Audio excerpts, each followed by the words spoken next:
여러분 안녕하십니까? 누리 PD 김준입니다. 도널드 트럼프 대통령이 미국의 제47대 대통령으로 사실상 당선이 확정됐습니다. 미국은 선거제도가 독특하죠. 이걸로 그냥 모든 게 끝난 게 아니고요. 선거인단들이 또 따로 모입니다. 그게 몇 달 뒤에 모여가지고 또 투표를 합니다. 거기서 만일에 반란표가 일어나면 어떻게 되느냐? 그럴 가능성은 0입니다. 왜냐하면 지금까지 단 한 번도 그런 일이 없었거든요. 때문에 이제 선거인단들이 변심해서 트럼프 대신에 해리스에게 투표를 한다. 이것은 있을 수가 없다라고. 물론 제가 알기로는요, 민주당 지지자들은 이걸 이제 충동하고 부추긴다라고 합니다. 일부 극렬 세력들이겠죠. 이번 대선 결과에 대해서 승복하지 않고 나중에 선거인단들이 변심하도록 그런 식으로 뭔가 공작을 꾸미거나 뭐 유도하기 위한 노력을 할 것으로 생각이 됩니다. 그렇지만 미국이라는 나라는 이 대통령제가 벌써 47대 정도 왔을 정도로요, 유구한 역사를 또 갖고 있고, 그 자체가요, 하나의 이제 정형화된 어떤 틀이다, 이렇게 이제 봐야 되겠죠. 자, 그럴 가능성은 저는 없다고 봅니다. 트럼프 대통령의 그 이제 완전한 어떤 승리고 확정되었다. 자, 이렇게 봐야 되겠죠. 자, 놀랍게도요, 세계 여러 나라, 미국과 뭐 안 통하는 나라가 없잖아요. 적대적인 나라까지도 미국하고는 다 서로 이제 친하게 지내려고 합니다, 사실은. 예전에 이런 일이 있었어요. 그 푸틴이 말이죠, 클린턴이 대통령일 때 나토에 가입하려고 했다고요. 푸틴이. 놀랍지 않습니까? 원래 이 구소련이 그 바르샤바 조약기구, 거기에 대항하는 나토, 이 이제 양대 그 냉전 세력의 그 주축이 바로 그거였는데요. 나토 대 바르샤바 조약기구. 그런데 이제 구소련이 해체되고 난 이후에 푸틴이, 러시아가 사실 구소련에 비하면 국력이라든가 영토라든가 인구라든가 이런 것이 거의 반토막 정도 이렇게 나버렸죠. 그 상황에서 뭔가 이렇게 자기도 이렇게 살궁리를 했겠죠. 그래서 놀랍게도 클린턴이 있던 그 당시에 우리도 나토에 가입하겠다, 나토 회원이 되겠다, 와, 충격적인 어떤 그런 주장을 했었는데, 그 당시 미국에서 반대해가지고요, 성사가 안 됐죠. 미국의 이제 그 소위 이제 그 오피니언 리더들, 뭐 언론을 포함해가지고 모두 러시아를 받아들이면 안 된다. 그러면 나토의 존재 이유가 없다. 구소련 때문에, 사실상 러시아 때문에 나토가 생기는데, 거기에 푸틴이 들어온다라는 것은, 러시아가 거기에 편입된다라는 것은, 그 원래 그 나토 창립 이념에도 맞지 않고, 그 이유와도 그 성립되지 않는다라면서 반대했습니다. 근데 그 당시 또 놀랍게도 클린턴은요, 그때 이제 푸틴에게 그런 말을 했어요. 나는 반대 안 한다. 나는 러시아가 이 나토에 들어오는 것을 반대하지 않는다. 말은 그래 했어요. 그렇지만 결과적으로 이제 그게 안 됐고요. 그때 만일에 푸틴이 그 나토에 들어갔더라면 어땠을까? 그러면 나토 자체가 필요가 없겠죠. 나토 자체가. 그럼 어쩌면 그것이 세계 평화로 이제 이어질 수도 있는 기가 막힌 상황일 수도 있었는데, 어쨌거나 미국 자체도요, 일종의 이제 적대적 국가가 필요로 하는 그런 나라인지도 모릅니다. 그게 과거에는 구소련이었고요. 지금은 중국으로 넘어가고 있죠. 거의 한 7, 80% 중국으로 넘어갔고, 거기에 이제 남아있는 영향력이 러시아죠. 자, 어쨌거나 그런 세계 그 정세, 세계적인 어떤 그런 큰 구조를 이해할 때 말이죠, 미국과 함께 대항하는 나라들, 미국의 파트너가 누구냐, 미국의 라이벌이 누구냐, 미국에 대항하는 세력이 누구냐, 이런 것을 항상 우리가 살펴볼 필요가 있습니다. 자, 그런데 놀랍게도 오늘 이런 뉴스가 떴네요. 윤석열 대통령이 트럼프 대통령 당선되자마자 지금 통화를 했습니다. 여기 지금 이 상위 순위에 들어와 있지 않으면 이렇게 될 수가 없습니다. 우리나라가 그 정도로 지금 큰 나라, 중요한 나라가 됐다라는 것을 말해주고요. 트럼프 대통령 입장에서도 이제 뭔가 의지를 드러내고 있다. 윤 대통령과 합을 맞출 가능성이 저는 굉장히 크다라고 보는데요. 문재인 때 트럼프와 코드가 맞았습니까? 맞지 않았습니까? 안 맞았잖아요. 그때는 진짜 완전히 엇박자였고요. 문재인이 트럼프라고 하는 세계 최고의 실력자를 이용해가지고 김정은과 뭔가 딜을 치려고 했어요. 근데 그게 사실 트럼프 대통령은 그게 반대했죠. 그리고 그래서 싱가포르 그 협상 때도 그 자리를 박차고 나가고요. 베트남이죠. 거기 두 번째 만났을 때 자리를 박차고 나가고 막 그랬었죠. 그런데 사실 그 트럼프 자체가요, 푸틴이나 김정은에 대해서 다소 우호적이다 지금 이렇게 알려져 있잖아요. 그렇지만 자신의 기본 전략을 그 바꾸는 그런 사람은 절대 아니에요. 북을 그 무장 해제시키기 위해서, 특히 그 핵을 던지게 하기 위해서, 탈핵 혹은 비핵으로 유도하기 위해서 상당한 노력을 했던 걸로 우리는 이제 평가합니다. 그 과정에서 문재인이가 끼어들어서 너무 뭐 평화가 어떠니 통일이 어떠니 이런 헛바람을 집어넣어 가지고 당시 이제 보수 애국 자유 우파 이쪽 진영에 심대한 피해를 줬죠. 심대한 피해를. 선거, 그 지방선거죠. 하루 이틀 전에 열린 그 이제 싱가포르 회담 때문에 그냥 완전히 망했을 거예요. 그러니까 트럼프 이슈 자체가 사실 그 당시에 보수 애국 자유 우파에는 큰 도움은 안 된 건 맞습니다. 맞지만 트럼프의 기본 의도, 그리고 생각, 그리고 자기가 추구하는 어떤 정책 기조, 이런 것을 잘 살핀다 그러면은, 트럼프야말로 어쩌면은요, 한반도의 진정한 평화를 이끌어낼 수 있는 인물이다. 이렇게 볼 수가 있습니다.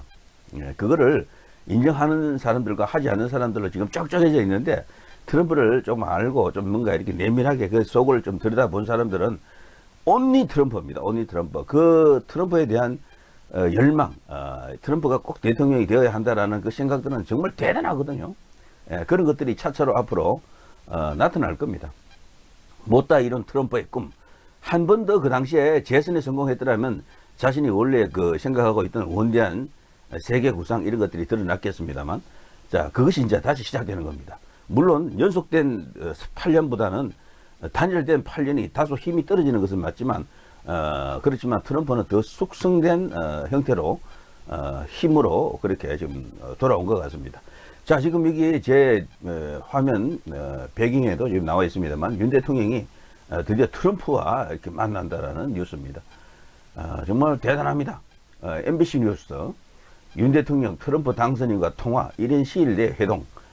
윤 대통령의 이제 이 관련된 소식을 전하면서 MBC의 기본 스탠스, 입장, 그리고 느낌 이런 것이 어떨까요? 과거에 바이든 날리면 어쩌고 뭐 그 방송 보도를 했기 때문에요. 근데 그게 오히려 전화위복이 될 것 같은데요. 트럼프와 바이든은 쌍극이거든요. 거기에 대해서 지금 윤 대통령이 진짜로 그 당시 바이든 어쩌고 저쩌고 해서 날리면 이런 식으로 했다 그러면은 이거는 트럼프 대통령에게 상당히 기분을 업시키는 그런 어떤 요소일 수도 있겠어요. 자, 연합뉴스 이 헤드라인을 제가 한번 쭉 읽어볼게요. 속보 윤 대통령 트럼프 북 도발의 우려 표명, 직접 만나 구체적 협의가 필요하다. 이런 게 있고요. YTN 윤 대통령 트럼프와 12분간 통화를 했다. 곧 다마 기자회견, 요건 저 다마 기자회견 관련 소식은 나오더라고요. 요건 제가 오늘 중으로 한번 정리해 드리겠습니다. 자, 뭐 이런 뉴스가 지금 쫙 쏟아지고 있습니다. 그렇지만 이 언론사들마다요, 여기 모든 뉴스 헤드라인을 뽑긴 했는데 내용이 없는 기사가 대부분인데, 그런데 여기 보니까 조선일보 같은 경우는 상당한 내용도 실려 있네요. 역시 조선일보 참 빠릅니다. 이것 때문에 조선일보는 그걸 떠나서 뭐 성향이라든가 이념 이런 것을 떠나서요, 이런 것 때문에 조선일보가 최고다라고 하는 그런 사람들도 많이 있죠. 실제 영향력도 굉장하고요. 자, 조선일보가 뽑은 헤드라인은 이렇습니다. 윤 대통령 트럼프 당선인 통화 이런 시일 내 회동을 합의했다. 이렇게 되어 있지만 실제 그 뒤에 있는 내용을 한번 볼 필요가 있겠죠. 트럼프와 어떤 이야기를 나눴을까요? 자, 이렇게 되어 있습니다. 일단 압승을 축하했고요. 앞으로 한미일 협력을 이어가자. 윤 대통령이 참 대단한 게요, 이런 상황에서도 일본을 언급을 해주는 겁니다. 이게 분명히 저기 우리나라 이 반일 프레임, 친일파 어쩌고 저쩌고 하는 그 세력들에게는 이게 귀에 거슬리는, 눈에 이제 눈꼴 씨는 그런 어떤 모습일 수도 있거든요. 그럼에도 불구하고 한미일 삼각 협력을 이어가자 이렇게 말을 했고요. 그런데 여기에 대해서 트럼프 당선인은 미국의 조선업이 한국에 도움을 필요로 한다.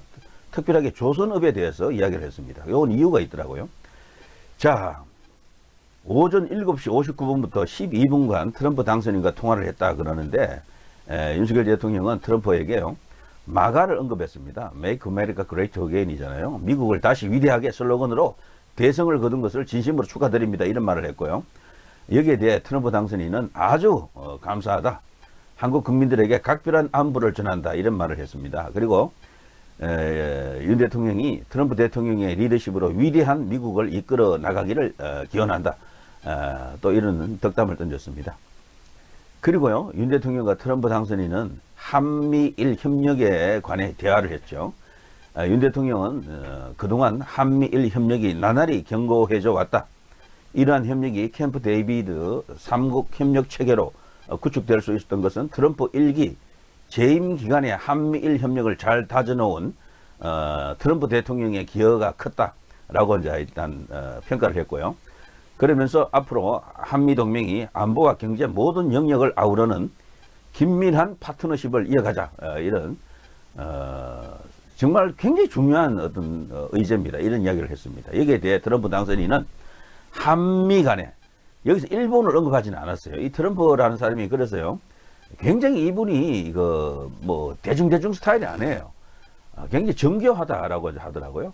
그래서 이 원래 사업가들이 두 가지 요인이 있죠. 뭐 굉장히 이렇게 뭐 치고 나가는 스타일로 그냥 완전히 그냥 통 크게 하는 그런 스타일이 있지만, 이 트럼프 이분은 스타일과는 달리 굉장히 조밀조밀 치밀치밀하다 그래요. 여기서 일본이라는 이야기를 윤 대통령은 했지만, 트럼프 당선인은 한미일 간에가 아니고요, 한미 간에 분명히 이렇게 잘랐습니다. 한미 간의 좋은 협력 관계를 이어가기를 기대하고 있다. 이렇게 화답을 했고요. 그리고 두 사람은요, 인도 태평양 지역과 한반도 글로벌 차원에서 공동의 리더십을 구축하자, 이런 뜻도 모았다라고 합니다. 그리고요, 트럼프 당선인은 이는 특별히 윤 대통령의 리더십에 대해 두루 잘 듣고 있다, 이런 말을 했었네요. 지금 현재 지지율도 떨어지고 뭐 나라 안으로 뭐 내란에 가까운 그런 상황이죠. 그래서 굉장히 큰 어려움을 겪고 있는데 이것을 잘 알고 있다는 얘기죠. 자, 그러면서 이런 주문을 합니다. 미국의 조선업이, 원래는 세계 최고의 조선 국가는 미국이었죠. 그런데 그것이 지금은 이동되어 가지고 한국과 중국이 양분하고 있는 상황이죠. 그 밖에 뭐 다른 나라들도 조선합니다만, 일본, 영국 등등. 그렇지만 물량으로 봐서는 한국과 중국인데, 그 중에서도 미국의 조선업이 한국의 도움을 필요로 하는 이유가 있는데요. 한국의 세계적인 군함 근조 능력, 선박 근조 능력을 자기가 익히 알고 있다. 선박 수출뿐 아니라 선박을 보수하고 수리하고 정비하는 분야에서도 한국이 세계 최고급이라고 합니다. 그래서 그 한국과 긴밀하게 협력할 필요가 있다. 미국은 이런 산업이 과거와는 달리 많이 지금 사용화되어 있죠. 자, 이 분야에 대해 앞으로 좀 더 구체적인 그런 어떤 대화를 나누고 싶다. 윤 대통령과 이야기를 계속해서 나가고 싶다라고 했네요. 사실 이 분야에서요, 우리가 사실 미국과 큰 어떤 공조를 구축하면은 엄청난 부가가치가 생길 수가 있습니다. 잠수함이라든가 심지어는 항공모함까지도 우리가 건조할 수가 있는 능력이 저는 있다라고 보거든요. 돈만 충분히 주면은. 미국의 이제 세계 전략을 이렇게 펼칠 때 군사력은 뭐 필수적으로 이제 중요한 것인데, 여기에 지금 엄청난 어떤 국익이 걸려 있을 수도 있겠다, 이런 생각이 듭니다. 트럼프가 콕 집어서 한국의 조선업, 선박 건조 수리 뭐 등등 정비, 이런 분야를 언급한 것은요, 이게 세계 최고는 한국이다라는 것을 인정해 주는 거죠. 물론 여기서는 중국은 별개의 문제입니다. 중국은 미국의 파트너가 아니에요. 라이벌이고 거기는 이제 경쟁자가 되기 때문에 일단 배제를 시키겠죠. 그리고요, 가장 지금 핵심적인 관심 포인트 중에 하나가 러시아 우크라이나 전쟁 아닙니까? 여기에 대해서 트럼프 자신이 당선되면 24시간 안에 전쟁을 끝내겠다 했지만, 그거는 그냥 선언이고요. 상당한 어떤 중간에 어떤 과정이 있을 겁니다. 협상 같은 게 필요하겠죠. 제가 한번 언급을 했었는데요, 일전에. 협상이 들어가면 아마 이렇게 될 겁니다. 일단 트럼프가 푸틴을 설득을 할 가능성이 큽니다. 그러면 푸틴이 점령한 땅을 일단 되돌려 줘야 돼요. 그걸 되돌려 주고 그 휴전 협정이든 아니면 정전 협정이든 뭔가 끝내는 뭐가 있겠죠. 그리고 일단 돌아가야 돼요. 그리고 이번에 그 과거에 그 무장 점령했던 그 크림반도, 그거는 러시아의 이제 완전한 영토로 공인을 해주는 어떤 그런 절차가 필요할 겁니다. 그리고 또 뭐 돈바스 지역이라고, 거기도 지금 러시아 사람들이 많이 살거든요. 그런 지역을 일종의 완충지도로 만드는 그런 어떤 여러 가지 어떤 방법. 어쨌거나 하여튼 뭐 양보하고 일부 받고 이런 식으로 했어요. 주고 받고 이런 게 이루어지면은 우크라이나로서도요, 100을 다시 회복하지는 못해도 한 90 정도를 회복하는 선에서 마무리 짓게 하는 그런 어떤 그 중간에 조정자 역할을 트럼프가 해낼 가능성이 큽니다. 이제 그때 중요한 수단으로서는 이렇게 하지 않으면은 우리 나토에서는 우크라이나에 대한 지원을 끊겠다라고 나오는 거죠.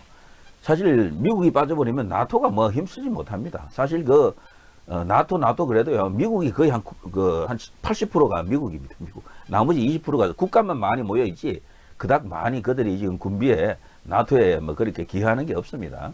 때문에 우크라이나로서는 단독으로 미국을 뺀 다른 어떤 서방의 도움을 받아서는 러시아하고 전쟁이 안 되거든요. 자, 그런 것까지도 이렇게 갖고 압박 수단까지 갖고 있기 때문에 트럼프가 바로 이 전쟁을 끝낼 수 있다. 이제 이렇게 볼 수 있겠죠.